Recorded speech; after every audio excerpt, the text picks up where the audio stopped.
Olá, bom dia, bem-vindos ao Agronacional. E você vai ver daqui a pouco. O pintinho que chega na granja de frango de corte sai daqui, do incubatório.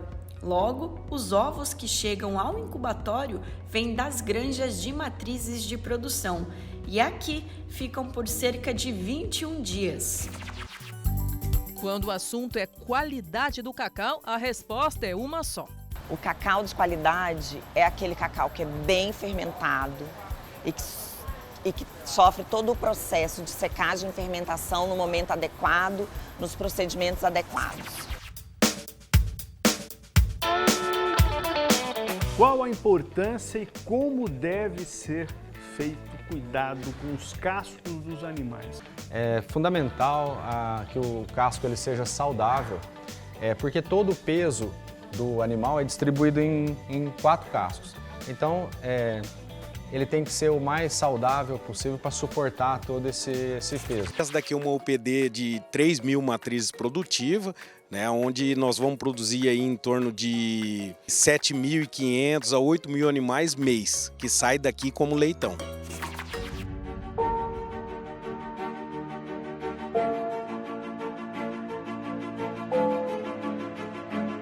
A Exposição Nacional é o ápice de todo o trabalho de um ano, de um criatório chegar lá e subir no pódio. Essa é a Exposição Nacional para nós, é o trabalho do ano inteiro para a gente se realizar lá com sucesso.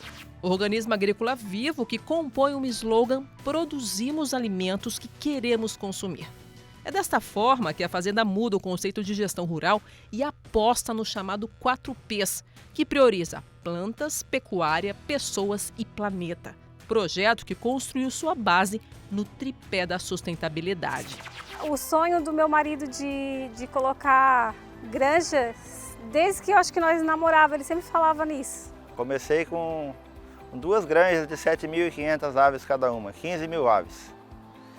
E aí ao longo do tempo, hoje eu tenho 110.000 aves, fêmeas matrizes alojadas e mais uns 11.000 machos. A maior planície inundável do mundo abriga uma beleza exuberante.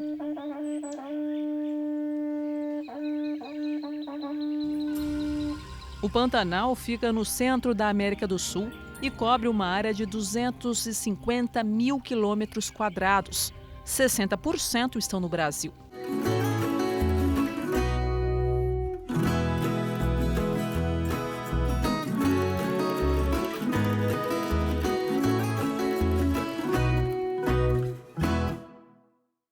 Olá, você está assistindo ao Agronacional, um programa da TV Brasil em parceria com o Canal Rural. Eu sou Jaqueline Silva e convido você para me acompanhar nesta jornada pelo mundo agro com boas histórias e muitas informações. Para começar o programa de hoje, vamos conhecer uma instalação fundamental para a produção de frangos, o incubatório. Você vai conferir todas as etapas, desde a chegada dos ovos até os cuidados pós-eclosão dos pintinhos. O pintinho que chega na granja de frango de corte sai daqui, do incubatório. Logo, os ovos que chegam ao incubatório vêm das granjas de matrizes de produção e aqui ficam por cerca de 21 dias. No recebimento, eles são encaminhados para a sala de ovos, são avaliados e devem apresentar perfeitas condições. Eles são colocados em carrinhos e classificados de acordo com a idade das matrizes. Essa sala de ovos aqui trabalha sempre com uma temperatura de 18 graus. Aqui, os ovos eles são armazenados de uma maneira que se possa fazer a incubação separada por idade de matriz, consequentemente mantendo lotes de frango de corte mais uniformes no produtor. Depois da separação, os ovos vão para a sala de pré-aquecimento. A temperatura é elevada de 23 para 29 graus gradativamente. Aqui, cada sequência de caros ela está separada por incubadora e aí os ovos são identificados com a data de incubação, a data de nascimento e o horário que ele precisa ir para dentro da incubadora, o horário exato da incubação. E acompanhamos de perto a hora da incubação. Os ovos são colocados dentro da incubadora e permanecem por 19 dias.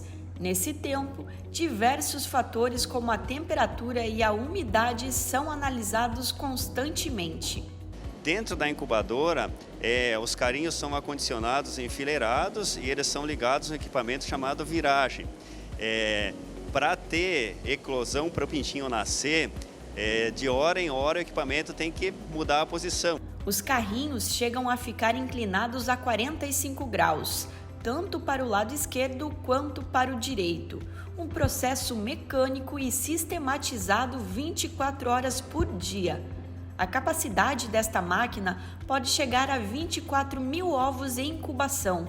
A Erislane tem a função de mapear as incubadoras, ou seja, de fazer um checklist se tudo está saindo conforme planejado na incubação.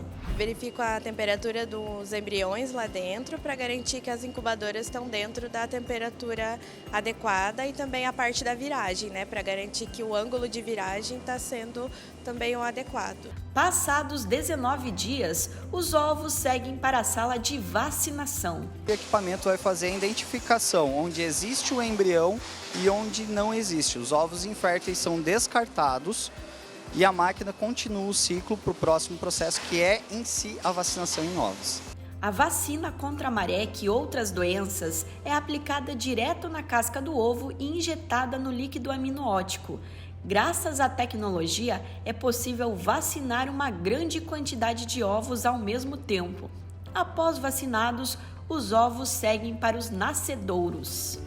Estamos na sala de nascimento, onde acontece a eclosão, ou seja, onde os pintinhos nascem, não é mesmo, Géry? Sim, aqui acontece o nascimento dos pintos, né? Após a vacinação, eles permanecem nessa sala por 2 dias, onde inicia o processo de eclosão. Então, o primeiro passo é a bicagem da casca, né? Onde o embrião vai bicar e vai quebrar toda ela no sentido de um lado até o outro, para depois ele sair de dentro dela. O que vai acontecer agora aqui, ó. A casquinha até já está mais dura, né? Sim, sim.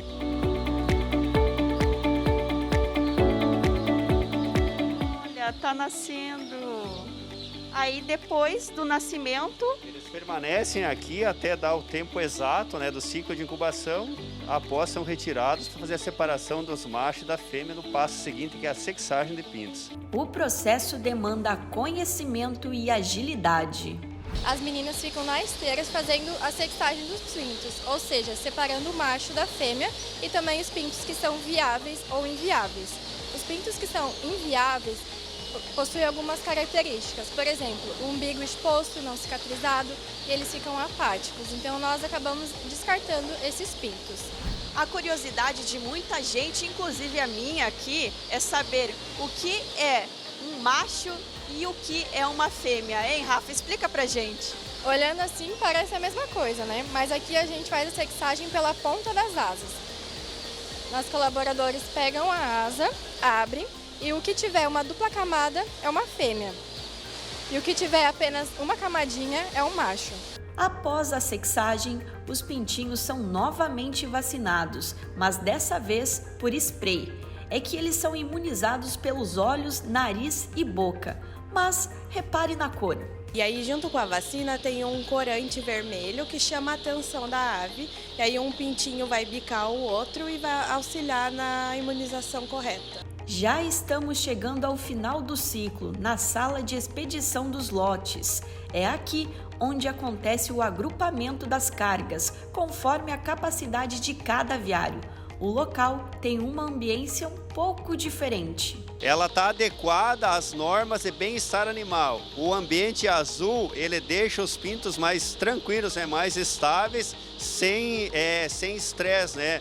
Carregamento finalizado, mais de 65 mil pintinhos vão para o alojamento. E a ambiência aqui é muito importante, né? Correto. Então temos aqui 65 mil pintos que seguem com destino ao município de Tupandi, no Rio Grande do Sul. Assim como o processo do incubatório é fundamental o controle da ambiência, no furgão também.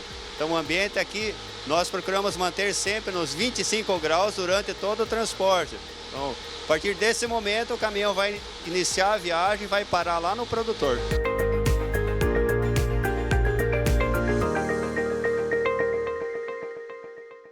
A gente viu quanto trabalho e quantos processos são necessários para o bom desenvolvimento dos embriões até que se tornem animais saudáveis.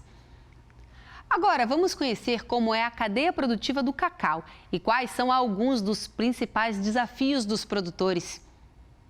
Com uma boa assistência técnica e mais acesso a crédito rural, a cadeia produtiva do cacau ainda pode crescer e muito. Quando o assunto é qualidade do cacau, a resposta é uma só. O cacau de qualidade é aquele cacau que é bem fermentado e que sofre todo o processo de secagem e fermentação no momento adequado, nos procedimentos adequados. Se o produtor faz isso, a gente tem uma amêndoa de boa qualidade para ser processada. Mas como a fermentação acontece? Antes dela, é preciso colher o cacau. Depois de colhidos, os frutos são cortados e as sementes separadas. Cada fruta contém entre 20 e 40 sementes presas à polpa que precisam ser retiradas de forma manual. Feito isso, as sementes são selecionadas. Aí tem início a fermentação, que reduz a umidade e diminui a acidez. Tem alguns processos que são predominantes para ter qualidade, né? Então nós colhemos o cacau no ponto certo de maturação, aqui é o que nós chamamos de amarelo ouro, e depois de colhido, quebrado na roça, ele vem aqui para essa estrutura, né, que é uma estrutura de madeira, né, chamado de coxo, onde esse cacau é depositado aqui dentro e ele passa aqui de 5 a 7 dias fazendo esse processo, né? O processo da fermentação ele é importantíssimo para se ter qualidade na amêndoa. Os coxos de fermentação são feitos de madeira.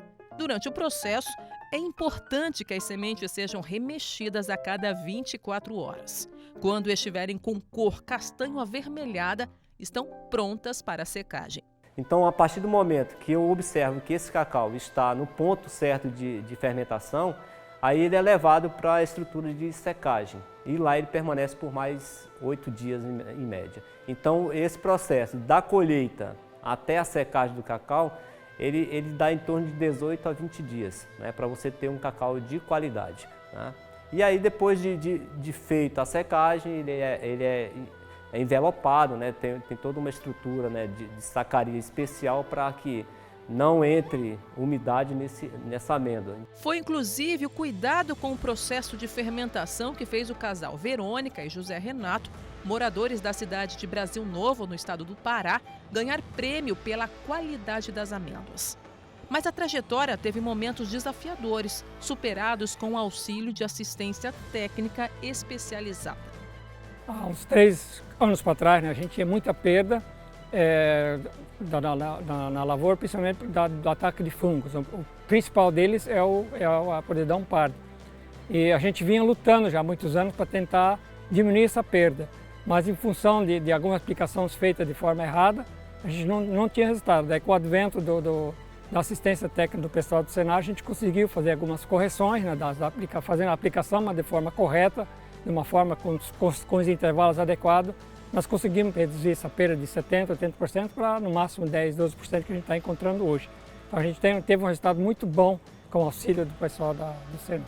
O técnico que acompanha a gente, né, o Fernando, ele deu um direcionamento para a gente da melhor forma de fazer com custo menor, né? Além do Fernando do Senar, a gente também teve a ajuda do pessoal da Barri Calibur, né? Também técnicos também que ajudaram a gente de alguma forma. O Fernando é expert em cacau, sabe de cor o que precisa para ter sucesso na produção. A gente trabalha com nossos produtores a questão do tripé da cultura do cacau, que seria a poda, que é o carro-chefe da lavoura do cacau. Em segundo lugar, controle de pragas e doença. E, por último, adubação. Só que sem esses dois primeiros, que é controle de doenças e poda, não se pode fazer adubação. Se a gente não controla as doenças e as perdas, a gente não consegue adubar e ter o resultado que a adubação expressa. Vamos dizer, se eu não faço a poda e nem o controle de doença, eu faço a adubação, a roça vai aumentar a produtividade só que a mesma porcentagem que eu tinha em perdas de fruto para a doença, eu vou ter, se a roça aumentar a produção. Aí não tem que seguir esse tripé. Parte primeiro da poda e, em segundo lugar, controle de pragas e doenças, que inseto e doenças fúngicas, vamos dizer, podridão parda e vassoura de bruxa, que é as que mais causa perda econômica na roça. Perdas que nenhum produtor quer. Assistência técnica é um dos grandes gargalos aí da cadeia identificados, né? A gente também, quando começou, tinha muito poucos produtores recebendo assistência técnica. A própria CEPLAC deixou formalmente de ser uma entidade para assistência técnica e isso criou uma lacuna, né? Mas felizmente o Senar, que é um parceiro nosso forte, priorizou a cadeia do cacau como uma cadeia prioritária de ação. Então hoje o Senar, por exemplo, saímos de 2018 com 300 produtores em assistência técnica pelo Senar e agora estamos batendo 3.500, um aumento expressivo, né? Mas claro que ainda não resolve, a gente precisa muito mais, mas ontem tivemos a oportunidade de ver produtores com grande impacto da assistência técnica, né? Diminuindo o prejuízo por pragas e doenças e aumentando, duplicando a sua renda com assistência técnica bem feita. O cacau é uma fruta nativa. É importante que os métodos de plantio sejam associados aos sistemas agroflorestais para aumentar a renda do produtor. Além disso, crédito rural também pode fazer toda a diferença. A gente está trabalhando muito na frente crédito rural e assistência técnica, né? Dentro de crédito, o Brasil tem um plano agrícola muito grande, são 250 bilhões de reais por ano, mas a cadeia do cacau acessa pouco desse crédito. E crédito, por exemplo, de Pronaf, que é para a agricultura familiar, que tem excelentes condições de juros e de pagamento, mas a gente vem conseguindo melhorar isso significativamente. Só para dar alguns números, 2017, quando a gente começou a iniciativa do Cocoa Action, o crédito de Pronaf no cacau era da ordem de 19 milhões de reais, que é muito pouco, perto de 250 bilhões de reais. No ano passado a gente fechou 67 milhões de reais, ou seja, vem crescendo significativamente ano a ano por um esforço coletivo de toda a cadeia, junto com os bancos, Ministério da Economia, uma rede de parceiros que vem trabalhando para a gente destravar esse crédito que ele está disponível para o produtor, mas por diversos fatores esse produtor não está conseguindo acessar, mas quando a gente vai destravando, outros produtores vão pegando e vão vendo a vantagem, mas claro que a gente precisa também com isso garantir a assistência técnica. Para a dona Verônica, toda a trajetória com o cacau se resume a uma coisa só. Responsabilidade. Por quê? Porque hoje, por exemplo, o fato de a gente ter sido uma das melhores amêndoas do Brasil no ano de 2021 faz com que a gente tenha muito mais responsabilidade com o cuidado no cacau que a gente tem, né? E cada vez mais produzir com qualidade, né? Para que os nossos clientes e os nossos consumidores do nosso chocolate tenham a melhor amêndoa que existe.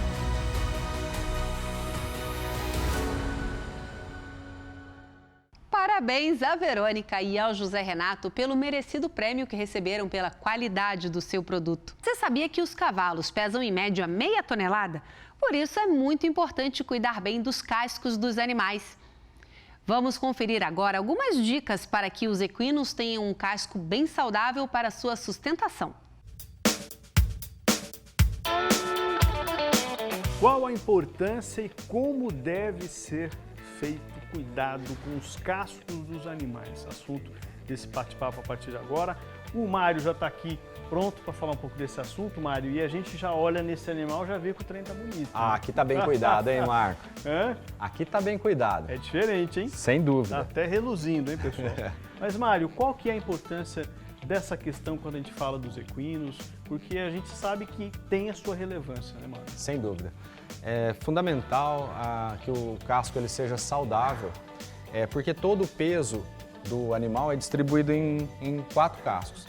Então, ele tem que ser o mais saudável possível para suportar todo esse peso. Nós pesamos um cavalo agora há pouco e ele deu quase 500 quilos.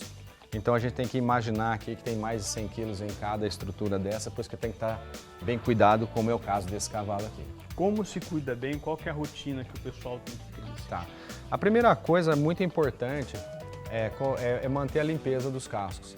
Então a gente tem como rotina, todas as vezes que o animal ele sair da cocheira, ele limpa-se o casco, toda vez que ele retorna para a cocheira, limpa novamente. Sempre faz casqueamentos mensais ou ferrageamentos mensais ou a cada 40 dias, é fundamental para manter a saúde dos cascos. E o casco também ele vai refletir a saúde geral do animal.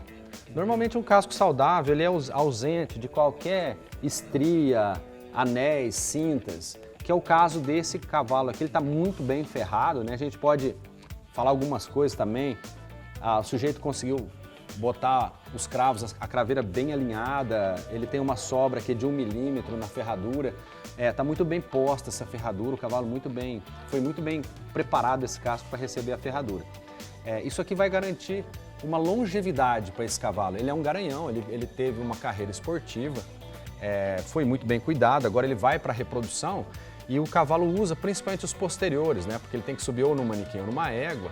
E se ele tiver algum problema no posterior, no casco, isso pode interferir até com a reprodução. Então, é fundamental esse cuidado. E cavalos que têm uma dieta boa, bem equilibrada, rica em fibras, baixa em amido, ele tende a ter saúde digestiva, claro, associada com uma dentição cuidado também, ele tem saúde digestiva e a saúde digestiva reflete diretamente nos cascos.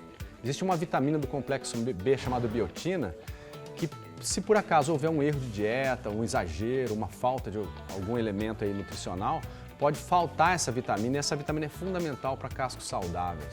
Bacana, ou seja, fragilidade dos cascos tem a ver com nutrição também. É um ponto de atenção que, se isso for notado, remete a algum problema em relação à dieta desse animal. Mais ou menos isso também. Exatamente, exatamente. E tem que... ele é muito dependente de aminoácidos... E aí dá para corrigir com a dieta, né? Sim. Ele é muito dependente de aminoácidos sulfurados, dessa biotina, de zinco e também de vitamina E. Então é fundamental que esses elementos componham a dieta dos cavalos, eles podem receber isso pela pastagem, ou podem receber isso pelo feno e pela ração ou por suplementos. Isso aqui vai refletir num casco saudável. Um animal com mau cuidado em termos de casco, que tipo de problema isso pode trazer para a saúde dele? São as manqueiras, principalmente, né? E os cavalos, como ele tem uma característica que é a locomoção.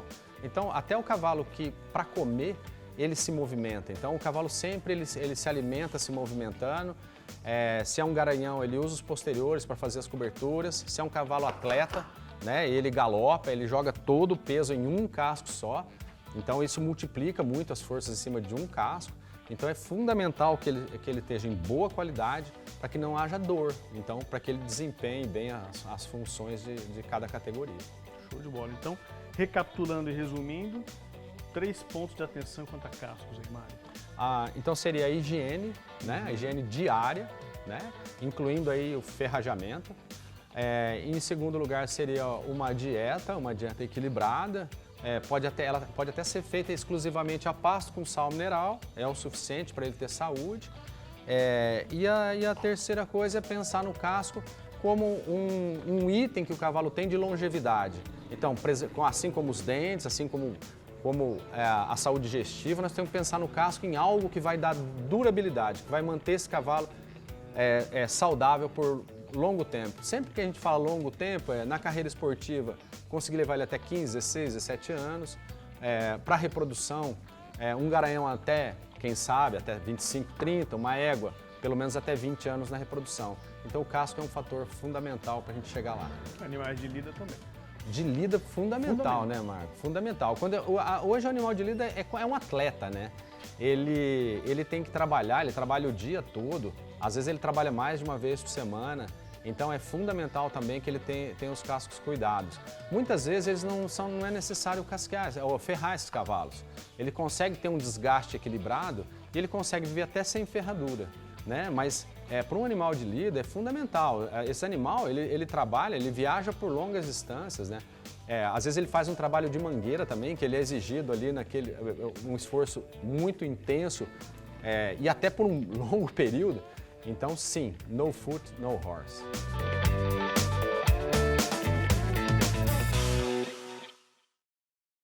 A higiene diária, dieta equilibrada e cuidado permanente são algumas dicas para dar longa vida ao casco dos cavalos.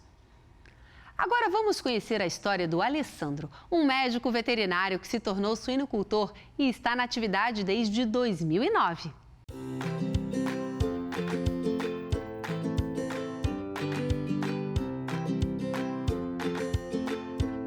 Eu sou médico veterinário de formação e eu iniciei na suinocultura trabalhando na agroindústria, onde eu trabalhei por 10 anos e daí depois, com o que foi ocorrendo ao longo do tempo, eu despertei o desejo de virar um suinocultor. Estou na atividade como suinocultor desde 2009.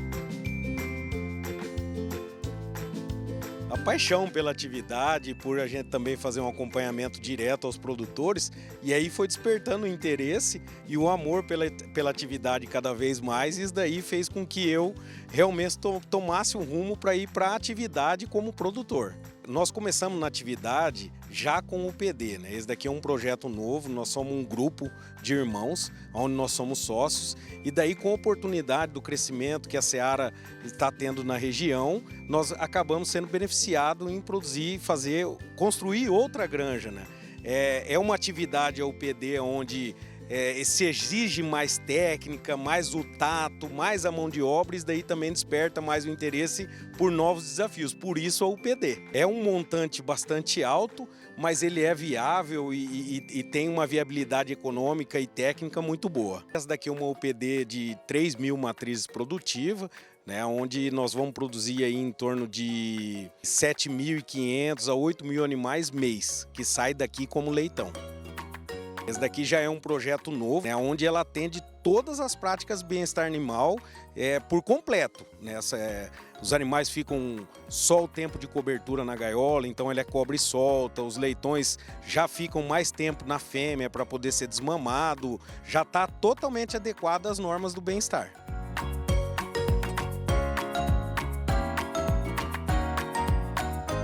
Nossa senhora, foi uma transformação, né? A suinocultura, de quando eu iniciei no ano de 2000 para agora, ela se transformou. Quando eu comecei, uma fêmea produzia 20 leitões por ano, né? Hoje a gente já consegue médias aí de 32, 34, 35 leitões. Fora as condições de bem-estar animal, que hoje é totalmente aversa do que era lá no passado, né? No passado se produzia em gaiolas, né? As fêmeas num tratamento totalmente diferente de hoje, e essa parte evoluiu muito. E também a parte ambiental. A nossa granja está operando da seguinte forma: todo o dejeto de todos os barracões vem para uma área onde ela é depositada dentro dessa caixa, a gente homogeneiza esse dejeto, depois tem as bombas que acabam puxando essa parte homogeneizada e eu faço a separação do sólido e do líquido.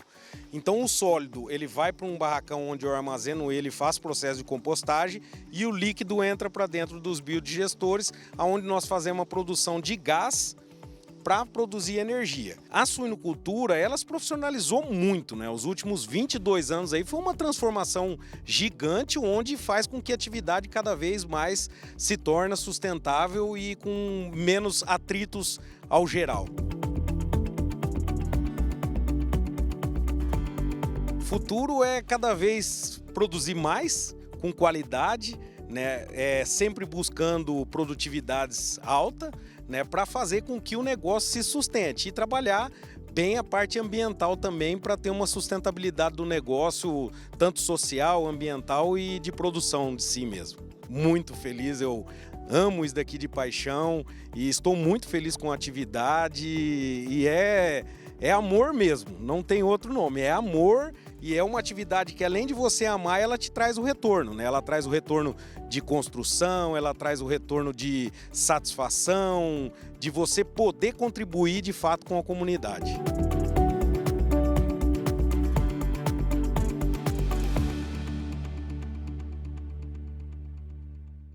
Quanto amor o Alessandro demonstra pelo seu trabalho na suinocultura. Por isso que o agro brasileiro é a locomotiva do Brasil. E você vai ver ainda hoje. Organismo agrícola vivo que compõe um slogan: produzimos alimentos que queremos consumir. É desta forma que a Fazenda muda o conceito de gestão rural e aposta no chamado 4Ps, que prioriza plantas, pecuária, pessoas e planeta. projeto que construiu sua base no tripé da sustentabilidade. Agora a gente vai acompanhar a história vencedora de um cavalo manga larga marchador, o comandante Eufar. O animal foi campeão dos campeões da 38ª Exposição Nacional do Manga Larga Marchador em 2019. Vamos saber mais?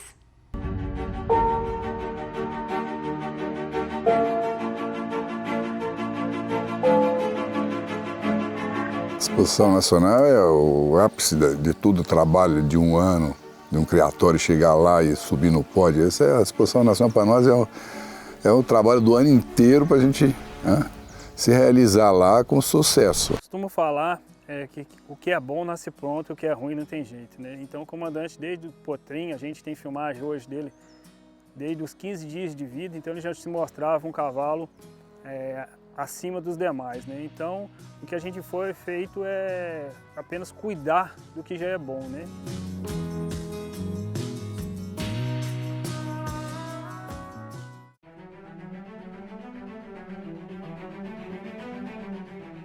Eu conheço ele, acompanhei ele desde potro, mas eu tive contato com ele a partir de outubro do ano passado, quando iniciou o trabalho de doma. Ele é um cavalo que, desde novinho, ele foi um cavalo da índole muito boa e isso forneceu muita facilidade no trabalho de doma.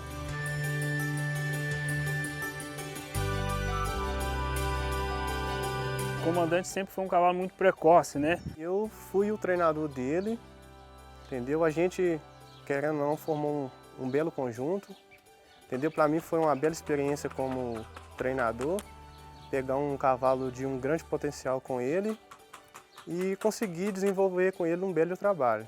Fui eu que mexi na parte de trabalho na equitação, na doma, e o Matheus que ficava responsável para fazer o trabalho de preparamento na parte da morfologia.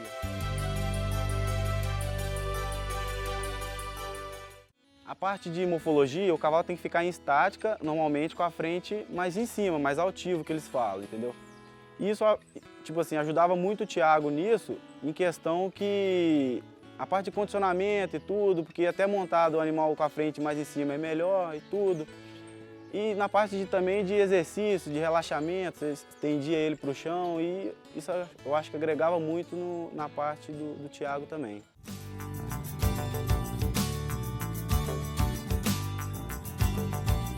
A gente fez uma planilha de trabalho, distribuindo os dias semanal. Eu montava nele 3 vezes na semana, segunda, quarta e sexta, e nos outros dias fazia trabalho físico. Natação e redondel e passo. Tem que estar bem condicionado também, tem que estar bem estático, e tem que estar bem focado também psicologicamente e corpóreo, o bicho tem que estar bem condicionado também.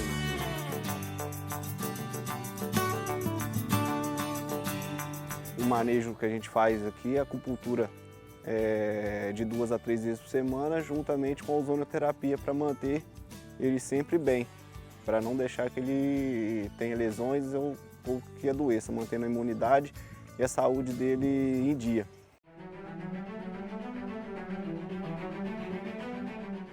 A facilidade dele entender e pegar as coisas é uma coisa que é fora do comum e vai ser difícil de encontrar em outro cavalo. É um cavalo maravilhoso, lindo, morfologicamente quase perfeito, e andamento extremamente diferenciado, andamento macio, é uma dama.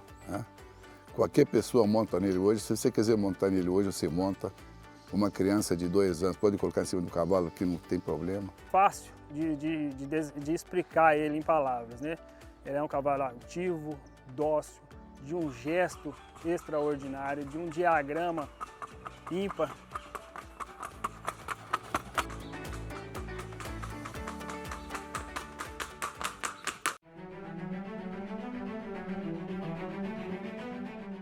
Primeira pista dele puxado na Nacional, grande da raça.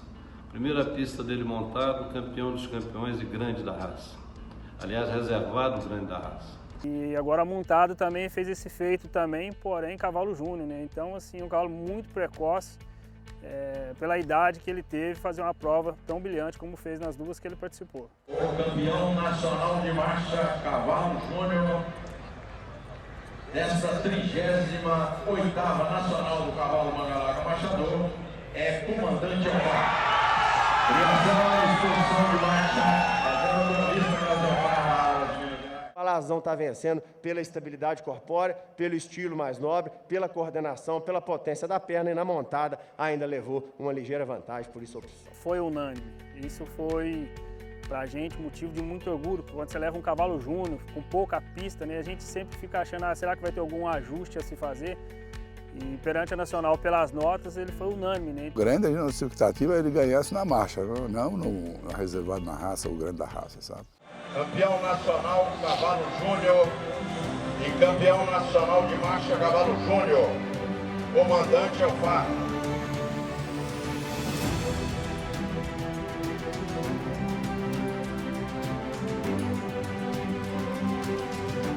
Campeão dos campeões nacional de marcha, essa da 38ª Nacional do Cavalo Mangalaga Marchador é Comandante Alvar.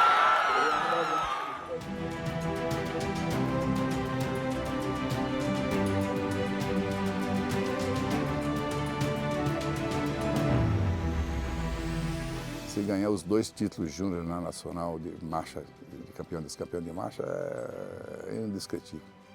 E quando estava dando o resultado do campeão do comandante, no meio daquela bagunça toda, né, festejando e tudo, estava dando da Celeste, nem escutei da Celeste. Ele falou, a Celeste também, aí quase o coração foi para o Leão aí, sabe?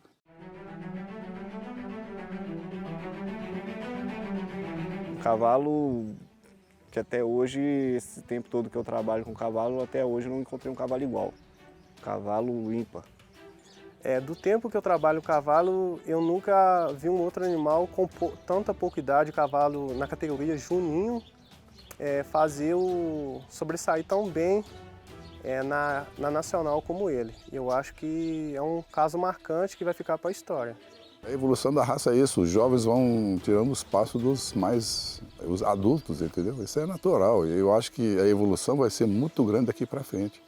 Porque os acertos no cruzamento, você vê hoje os grandes da raça puxados, estão quase todos virando montados, né? Você vê a grande da raça,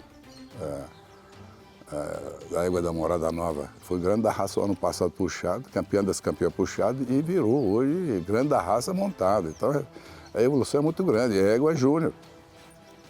Então a campeã das campeãs Égua Júnior, grande da raça Égua Júnior, isso aí é a evolução da raça mesmo. Graças a Deus que está sendo evoluído, estamos evoluindo dessa forma e muito rápido, graças a Deus.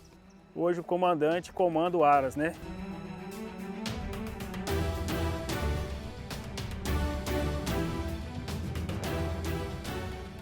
Que não existe cavalo bom sem um bom peão e não existe um bom peão sem um cavalo, né? O cavalo Comandante Alvar é um animal impressionante e vale mais do que qualquer carro importado que você possa imaginar. Você vai conhecer agora um sistema que integra pecuária regenerativa e agricultura de alta tecnologia em suas fazendas. O Grupo Roncador prioriza 4 P's: plantas, pecuária, pessoas e planeta. Vamos conferir. O homem por trás da gestão. Os olhos vivos de Pelerson Penido Dalla Vecchia, responsável pelo Grupo Roncador, refletem uma mudança de consciência quando o assunto é produção de alimentos. O agropecuarista uniu tecnologia, compromisso com sustentabilidade e respeito às pessoas no modelo produtivo rentável, encarando a propriedade rural como um organismo agrícola vivo. A gente foi galgando vários degraus, né? E aprendendo a produzir melhor e mais, chegando hoje num momento que a gente percebe que o mais importante é o equilíbrio, né, do sistema agrícola, né? A gente percebe a fazenda como um organismo agrícola vivo, né? E nessa percepção a gente tem o tripé da sustentabilidade que sustenta esse organismo agrícola vivo saudável, né? O organismo agrícola vivo que compõe um slogan "Produzimos alimentos que queremos consumir". É desta forma que a Fazenda muda o conceito de gestão rural e aposta no chamado 4 P's, que prioriza plantas, pecuária, pessoas e planeta. Projeto que construiu sua base no tripé da sustentabilidade. Então é sustentabilidade econômica, né? Pois se o projeto não parar em pé, ele acaba. Então, sem a sustentabilidade econômica, nada se sustenta, né? A sustentabilidade social, que é esse olhar para as pessoas, para o desenvolvimento das pessoas. O que a gente quer para a gente quer para os outros. Então, a gente busca sempre qualificar as pessoas no sentido técnico, mas também no sentido de ter essa percepção, né? De ocupantes do planeta, né? Então, e olhando essa área geográfica que está sobre o nosso alcance, né, sobre o nosso, sofre os impactos das nossas decisões, né, e esse impacto pode ser positivo ou negativo. Então a gente quer que seja positivo, né, em todos os aspectos. Uma das propriedades do grupo, a Fazenda Mantiqueira, localizada no Vale do Paraíba, estado de São Paulo, é um exemplo de resultado, tecnologia e sustentabilidade. Consequência de um caminho trilhado ao longo do tempo. Não é à toa que o Grupo Roncador é considerado um dos principais grupos agropecuários do Brasil. Agora vamos falar sobre a avicultura. Você vai conhecer a bela história de uma família que começou seu sonho criando 15 mil aves e hoje já tem 110 mil animais alojados. Eu fui um pioneiro na avicultura da minha família. A gente sempre foi família de agricultores. Trabalhava na cultura da mandioca, tinha engenho de fazer farinha. E aí em 1999 houve uma oportunidade de expansão, que tinha uma unidade de matriz na nossa região. O sonho do meu marido de colocar granja, desde que eu acho que nós namorávamos, ele sempre falava nisso. Ele sempre teve vontade. E eu sempre fui de abraçar os sonhos dele também. Comecei com 2 granjas de 7.500 aves cada uma, 15 mil aves. E aí ao longo do tempo, hoje eu tenho 110 mil aves, fêmeas matrizes alojadas. E mais uns 11 mil machos. A gente deu uma reviravolta. O primeiro ano de avicultura que eu coloquei, nós tínhamos 2 aviários. Era eu e a minha esposa que trabalhava e mais 2 funcionários. Nós não folgamos nem um sábado e nem um domingo. Nós trabalhamos um ano inteiro, os funcionários folgavam e nós trabalhávamos de segunda a segunda. Tudo é um começo, né? Foi um pouco difícil. O meu marido sempre muito cabeça, né? Ele é muito dedicado no que ele faz. E como no começo a gente tinha que pagar banco, então a gente tinha que trabalhar domingo.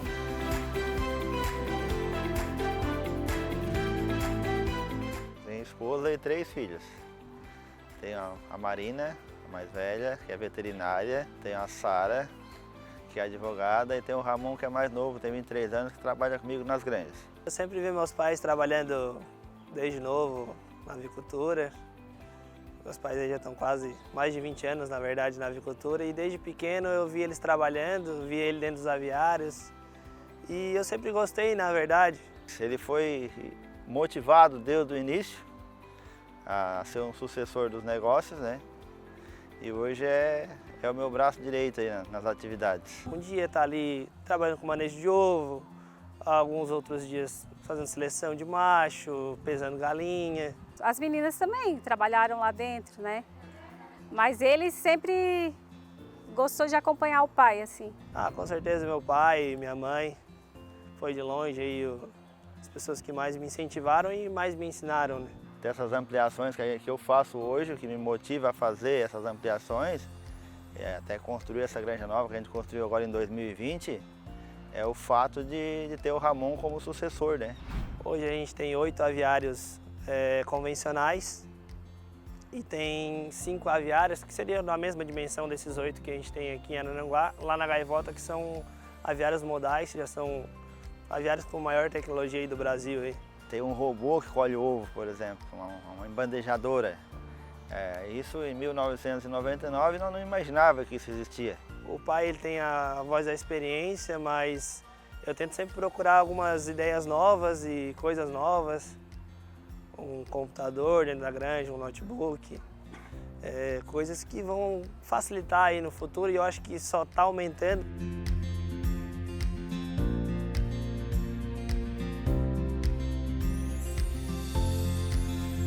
Eu me lembro de uma vez que a primeira viagem que a gente fez, com os 3, foi ir para a Serra.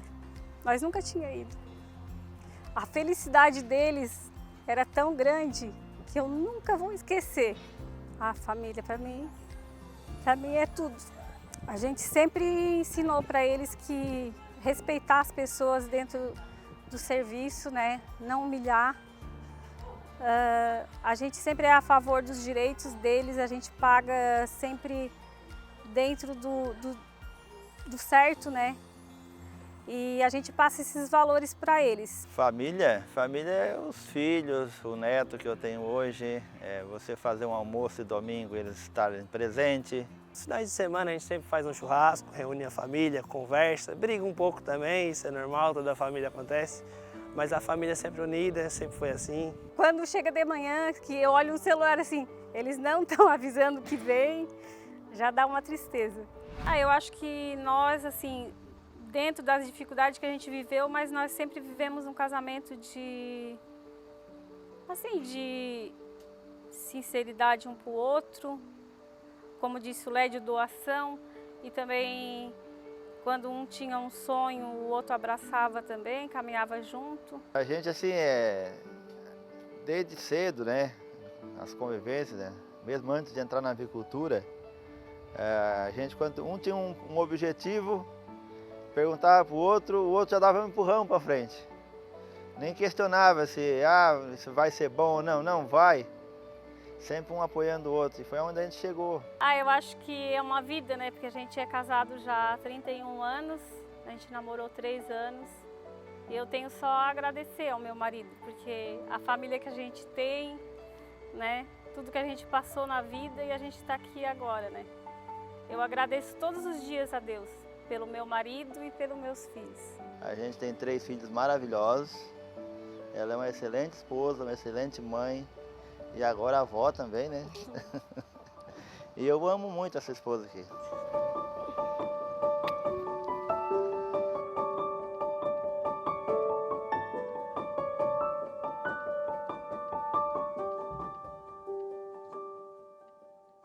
Será que o netinho do seu Lédio vai seguir o processo de sucessão familiar na avicultura? Fica aqui a nossa torcida, tá? O Pantanal é um dos menores biomas do Brasil e ocupa menos de 2% do nosso território. Mas apesar do tamanho relativamente pequeno comparado com a Amazônia, por exemplo, o Pantanal é o bioma mais preservado do país e mantém 84% de sua paisagem original. A maior planície inundável do mundo abriga uma beleza exuberante.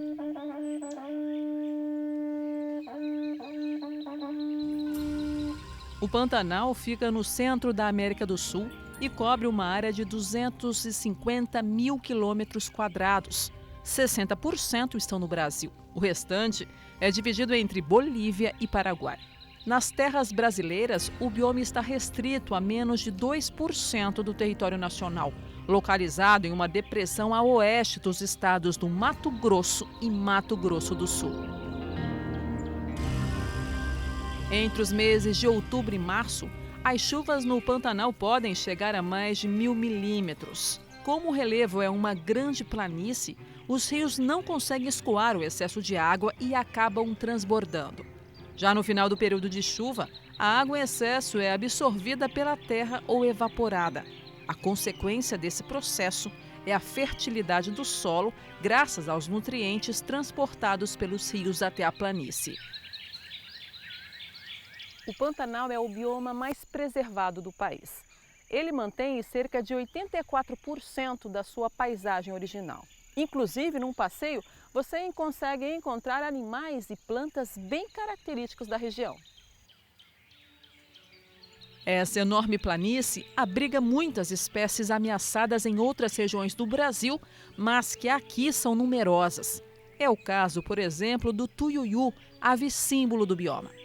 Segundo o Ministério do Meio Ambiente, o Pantanal abriga 463 espécies de aves e 132 espécies de mamíferos, 263 espécies de peixes, 41 espécies de anfíbios e 113 espécies de répteis. O jacaré desfila sua preguiça ora no sol, ora na água e está sempre acompanhado de vários outros da mesma espécie. O tamanduá é o mais arisco, mas também chama a atenção por onde passa. Capivaras, porcos e tantos outros animais que andam por terra e água ou que encantam o céu com cores e belezas incomparáveis.